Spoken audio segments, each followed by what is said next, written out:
soldiers once, those who answered the call when their country needed them most. They've seen the cost of freedom, carried the weight of brotherhood, and now they carry a new mission. These are their voices, their memories, their stories. This is where it begins. Introducing the Veterans Scene.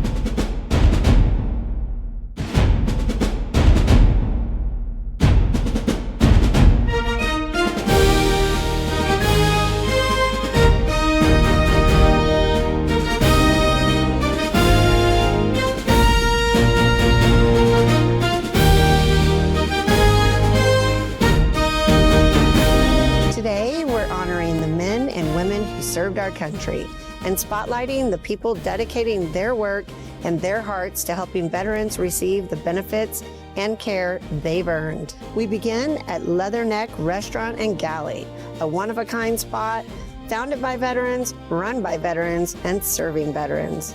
Here, we will interview two incredible seasoned veterans who are launching a brand new podcast and outreach program called the Veterans Scene, helping veterans navigate resources, benefits, and everything connected to the VA system. Their mission is to make sure no veteran ever feels alone while trying to access the support they deserve. What are some of the challenges in trying to get what your VA, the resources, what's available? You know, people I know, veterans have a hard time finding that information. When I was first discharged, I had a very, very difficult time because I really didn't know what to do, and I don't think most veterans do. I think most veterans are really at a loss. So they, which is one of the reasons you see veterans just I'll call it, they float. I had some health issues that came up, and that's when I started to look into the VA and see what the VA had available for me. But I still didn't understand what all of the things that were available and what was there for me.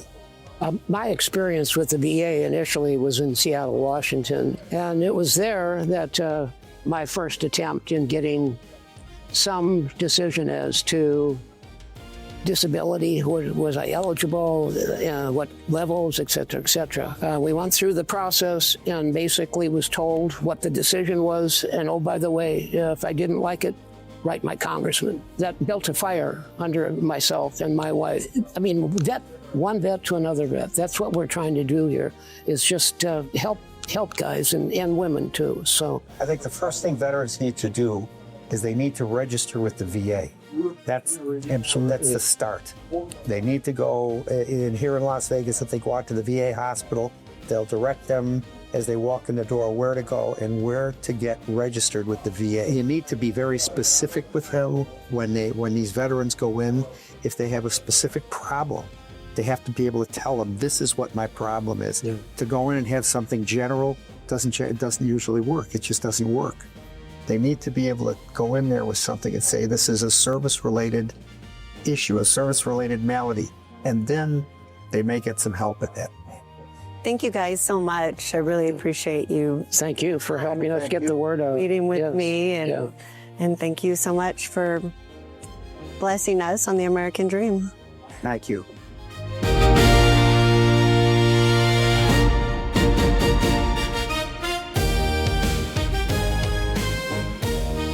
You've been working with veterans for over a decade. Yeah. And I know I'm a new guy. I'm the new kid on the block. I came in because I met Rod, right? And I'm tickled. I'm just happier than a pig in mud that I can contribute something to your project, your dream, what you want to do.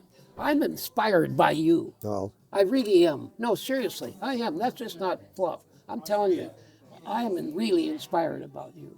And I know what you went through in Vietnam. I mean, I get it. But look at you. You're a fine ex-Army. You're a fine I mean, you want to go out and help people. Yeah. That's the American way. That's what we do. Well, I think we're on the right track. I do too. And I think that as we get this off the ground now, and we start to get people in and talk to them, I know that we're all out looking for people to bring on as guests. I'm contacting people that I served with and telling them that they need to be on this and that they should come on with us. And they can tell a little bit of their story, and they can, at the same time, they can impart what they've done and how they've done things. And this is it. This is a huge deal. Yeah. And we don't have to be out there like advocates are out there Yeah. packaging this for anyone. All we need to do is get them going in the right direction. Yep, and that's, in more cases than not, that's how these guys are going to get help. They're going to walk in the door, and they're going to be able to assemble these things correctly and put it in front of someone, and they'll get the help that's necessary. You are watching Veterans Scene. Visit us online at veteranscene.org. And don't forget to like us and subscribe. And click the bell notification for updates on future episodes. Hello, ladies, gentlemen, fellow veterans, spouses, and caregivers. It is an honor for me to participate in this project and to recognize the service, sacrifice, and promise of veterans. My name is Len Mazza, born and raised in the Midwest and coming from a long list of military service members. All my uncles had served. My dad was a merchant marine, and I watched my older brother enter the U.S. Air Force in 1968. After running out of college funds in 1969, my student deferment 2S had expired, and I immediately was 1A, draftable. The draft had filtered through the area, collecting many of the young men. After training, Fort Leonard Wood, Missouri, they call it Fort Lost in the Woods, and then flown out to Fort Ord, California for AIT, Advanced Infantry Training. I was flown to Benoit Air Base, South Vietnam, where in turn I went to the 90th Replacement Battalion initially for further orders. In Long Binh, Vietnam, was the largest ammunition depot in South Vietnam. We were constantly being mortared, and I happened to be inside that ammunition depot when just about a third of the ammunition depot went up. Many of us were injured. A number passed away, a number died, but we continued. After that time, I received orders to my first actual assignment, which was the 1st Air Cavalry Division, B Company, 2nd and 12th Infantry in Song Bay and Phuc Vinh, near Nui Bawa Mountain Range in South Vietnam. As a combat veteran, the Bronze Star Medal with 2 gold stars was awarded for actions against a hostile force. I credit my military experience with instilling resilience and teamwork skills that have benefited me throughout my life. Behind every salute, in every branch, every time our nation stood up and readied its aim, the veteran answered that call. Yearning to uphold peace, the veteran in many cases remains silent.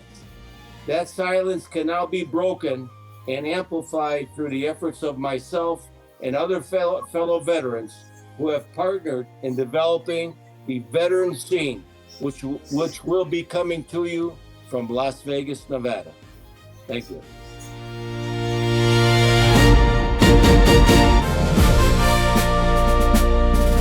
The Veteran Scene salutes Chuck Norris. A United States Air Force veteran, he served with honor in South Korea, where his journey into martial arts first began. Long before the spotlight, there was discipline, service, and commitment to country. A man shaped by duty who went on to inspire millions. Thank you for your service, Chuck. We salute you.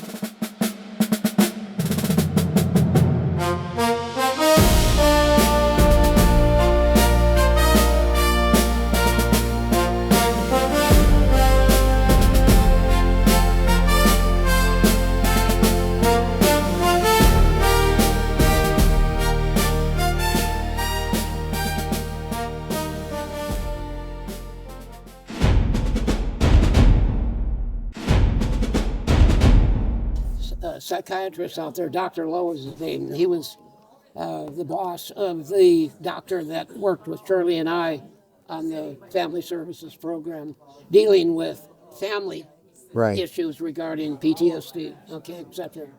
And I explained to him after I got in touch with him. I made a special trip out to North Pecos and got in left him word if he would to give me a call. I had something I'd like to talk to him about. So I told him what your project is all about. And I told him also that Shirley and I are still practicing what we learned. We really are. Right. It's one heck of a good program for veterans and spouses or veterans and significant others, whatever it might be. And he, once I described the mission and we're kind of, pushing, we're not siding with the VA. We're simply saying that, this is how we did it and this is how you might be able to do it. He liked that a lot. And he said, I suppose you want me to appear on your podcast. And I said, well, I hadn't mentioned it, but since you opened that door, Right. how would you feel about that, talking about reaching the families of the veterans as well as the veteran? And he said, I like it a lot. He said, it sounds like a grade A, really class effort. Right. The only thing that he needs to do is check with his superiors to make sure there's no copyright problems with some of the material that he used. But I'm here to tell you, it was a very, and I'm just going to summarize by saying that was the first time she was sitting across from me in the doctor's office, and that was the first time I told her what happened in Vietnam.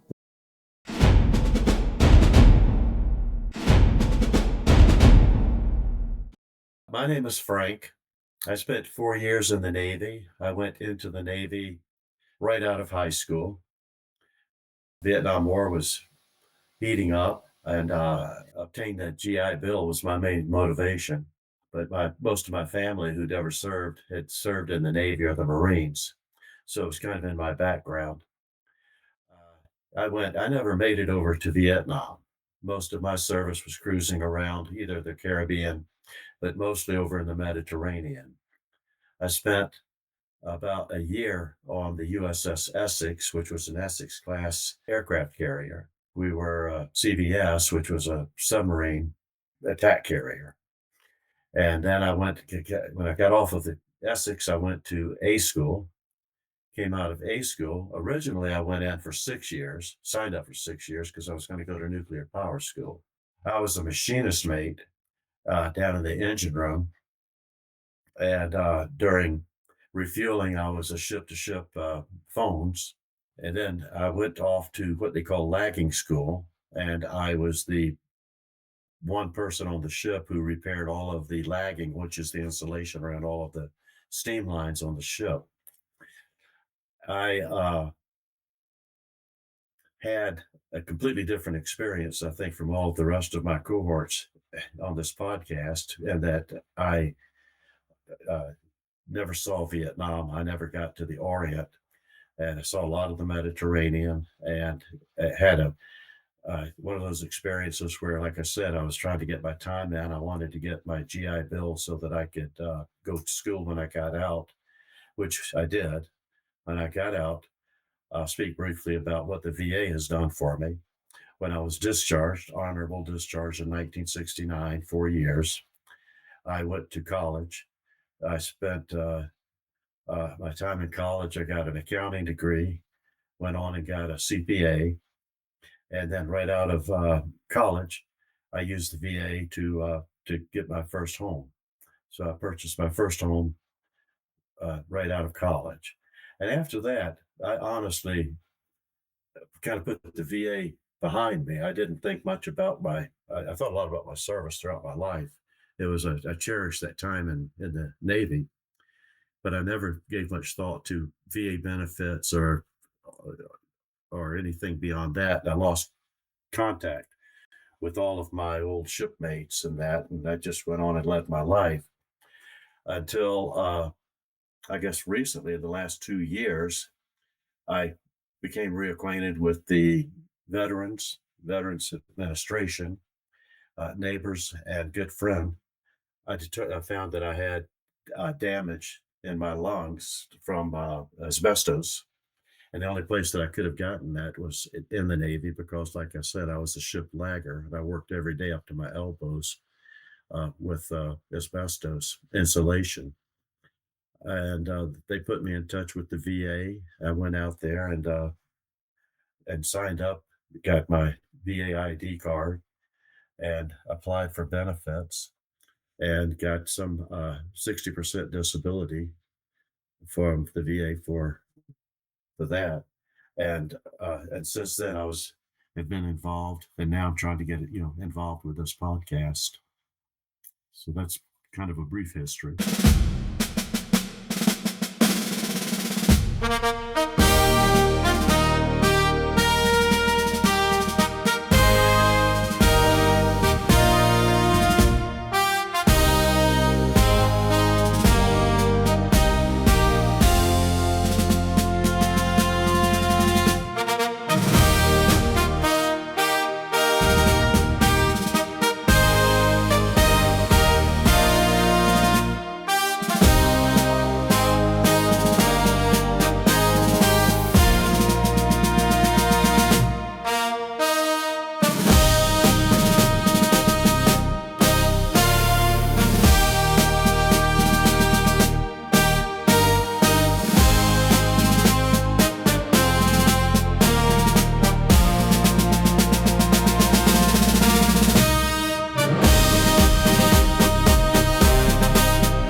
The issue that I have with veterans is there is no communication with family. Precisely. And I have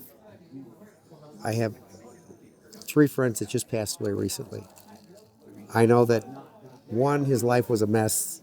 I went on a tour of the country with a friend of mine who was Right. a POW. Right. And we went and saw the guys that we flew with. And at each household that we went to, first of all, they had to have never less than a dozen people. They would have there when we showed up to talk to the families. But as it turns out, no one had a clue what they had done. No one. They were just. It was amazing. And then recently, I had a friend of mine pass away, and his wife called to tell me that he had just died.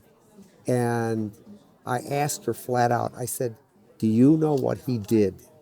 And she said, "I don't have any idea of what he did at all."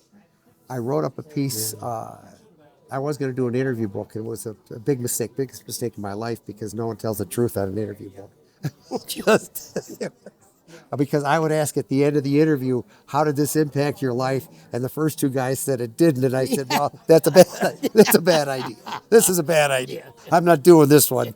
So, but I wrote a chapter, and basically would have been a chapter out of a book to outline what her husband had done, because he and I were very close. We had flown together. Another one just passed away, and I asked, his wife called up, and I said, "Do you have survivor's benefit?" And she said, "No, he never filled it out." I said, "Are you completely aware of what he did?" And she said, "No." And I said, "I can't believe this. There's no communication." And one of the ways that families get better, or relationships, even if it's just a spousal issue, they have to communicate with one another. Absolutely That right. is the single most important person, is a husband or a wife. That is it. And if they can't communicate with them and talk to them and let them know what's on their mind, and I don't care how horrible the job they had was, they need to talk to each other, and they need to communicate. And that is one of the things that I bring up right away with people, is communication. That's it. That will get you on the road to getting in the right direction. And that, as you've described, is the approach that they took with Shirley and I. Yeah. The first thing that they did was for us to develop communication skills, listening skills. Right.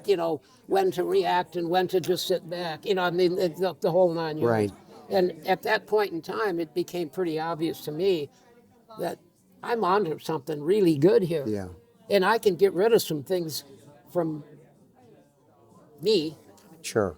get them out on the floor, sweep them up, get them out of the way. Yeah.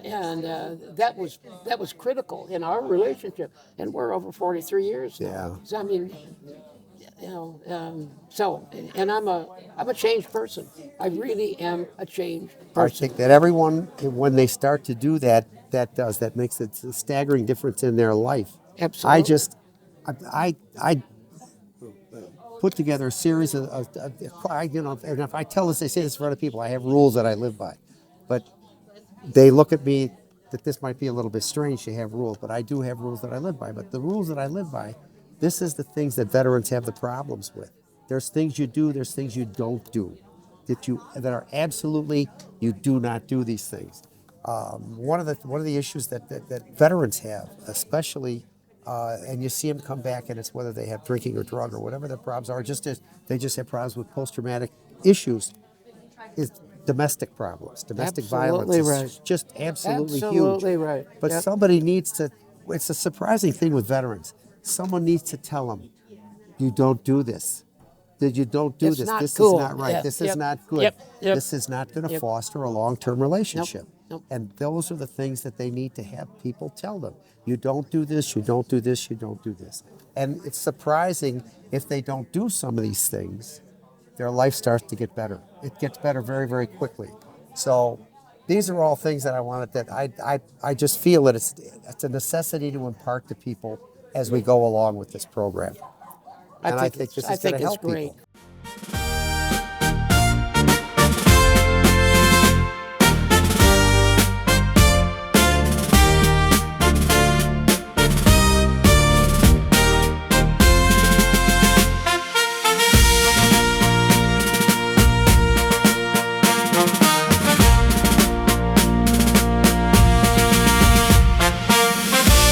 On November 10, 2004, while serving as a squad leader in support of Operation Phantom Fury, in Fallujah, Iraq, U.S. Army Staff Sergeant David G. Bellavia distinguished himself through acts of gallantry above and beyond the call of duty. During a house-clearing operation, his platoon became trapped, pinned down by intense enemy fire. Recognizing the immediate danger, and with complete disregard for his own safety, Staff Sergeant Bellavia seized an automatic weapon and single-handedly entered the house to engage the enemy. Under heavy fire, he provided critical cover, allowing his squad to break contact and escape. Alone, he pressed the attack. Moving through darkened rooms, returning fire as he advanced, he cleared the structure, eliminating multiple enemy combatants. Despite relentless resistance, he pursued the enemy to the second floor and continued the fight. Reaching a doorway to the roof, he encountered a final insurgent waiting in ambush. He engaged and was seriously wounded. But driven by instinct and unwavering resolve, he eliminated the threat. Through his actions, he saved every member of his platoon from imminent danger. Staff Sergeant David G. Bellavia's courage, his selflessness, and his extraordinary heroism reflect the highest traditions of military service and bring great credit upon himself and the United States Army.